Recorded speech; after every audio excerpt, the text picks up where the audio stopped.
তালেবের কারণে কেউ রাসূল সাল্লাল্লাহু আলাইহি ওয়াসাল্লামের গায়ে হাত তোলার সাহস পায় না। তো উনি যখন ইন্তেকাল করলেন, রাসূল সাল্লাল্লাহু আলাইহি ওয়াসাল্লাম বিপদে পড়ে গেলেন।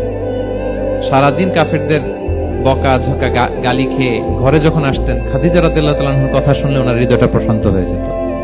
বাইরের চাচাও নাই, ভেতরের স্ত্রীও নাই, দুজনই মারা গেলেন ওই বছর। ওই বছরকে বলা হয় আমুল হুজন, মানে দুশ্চিন্তার বছর। এত ভারাক্রান্ত আল্লাহর হাবিব সাল্লাল্লাহু আলাইহি ওয়াসাল্লাম হলেন, চিন্তিত হলেন, মনটা ভেঙে খান খান।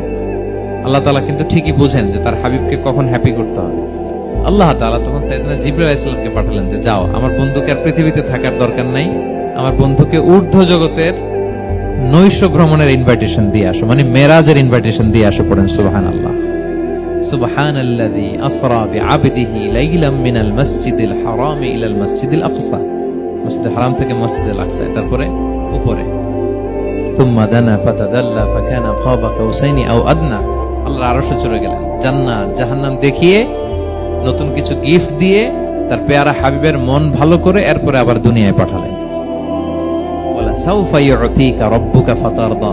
নবী হে, আপনাকে এত নেয়ামত দিব, আপনি শুধু খুশিই হবেন আর সন্তুষ্ট হবেন। সুবহানাল্লাহ। এবার বুঝতে পারতেছেন কিভাবে আল্লাহর হাবিবকে আল্লাহ তাআলা খুশি করেছেন।